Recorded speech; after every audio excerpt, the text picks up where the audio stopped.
Il s'agit d'un système de cartographie cardiaque révolutionnaire. Le centre hospitalier Princesse Grace s'est doté d'un appareil permettant d'analyser rapidement et précisément les troubles du rythme cardiaque. Les capacités diagnostiques et par conséquent le traitement des arythmies sont ainsi considérablement améliorées. Le principe, c'est d'étudier les signaux électriques intracardiaques. Jusqu'à maintenant, on utilisait une technique qui consiste à mettre des sondes dans le cœur et à reconstituer dans un ordinateur, en réalité virtuelle, la silhouette cardiaque d'une cavité qu'on va étudier, l'oreillette gauche le plus souvent, mais parfois le ventricule gauche, ventricule droit, l'oreillette droite. Et une fois qu'on a reconstitué sa silhouette, on étudie la propagation de l'influx dans le cœur. Avec le nouveau système qui a été conçu par deux médecins d'Oklahoma City et développé avec deux ingénieurs de Boston, tout est beaucoup plus rapide et beaucoup plus précis. Je vous ai dit à peu près 100 à 120 points en 20 à 30 minutes. Avec ça, on va faire 12 000 points en 4 minutes, 3 minutes.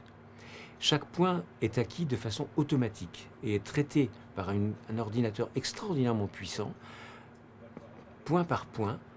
Et les points sont recueillis non pas par un cathéter dont on promène la pointe à l'intérieur du cœur, mais par une espèce de sac, on appelle ça un basket, on utilise le terme anglais, il n'y a pas de terme français vraiment équivalent, muni d'électrodes, chaque électrode étant parfaitement isolée les unes des autres, et quand le sac va toucher la paroi du cœur, d'un coup vont être prises 200, 300 électrodes. Et chaque activité électrique locale va être analysée en comparaison avec celle d'à côté, et dans l'espace, et tout ça va reconstituer très rapidement la silhouette du cœur avec un niveau de précision inégalé. L'achat d'équipements de pointe se traduit souvent par une différence importante lorsque vient le temps de diagnostiquer, de traiter et d'opérer. À ce jour, 17 cas ont déjà bénéficié de ce nouveau système au CHPG.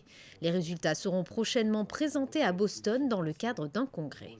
On a aussi fait en parallèle un groupe de travail international avec l'université de UPenn, avec laquelle on travaille très étroitement. On est en grande collaboration, on a signé un contrat de travail commun. Et puis Oklahoma City, peut-être d'autres centres américains et d'autres centres français. On va faire un groupe de travail. Le centre, c'est UPenn, Oklahoma et nous.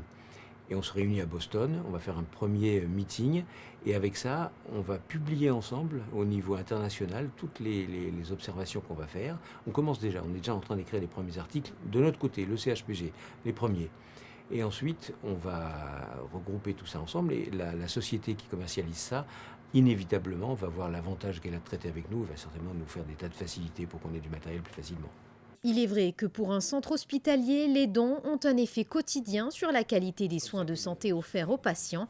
L'acquisition de ce nouveau système de cartographie Rhythmia est à l'initiative de généreux bienfaiteurs.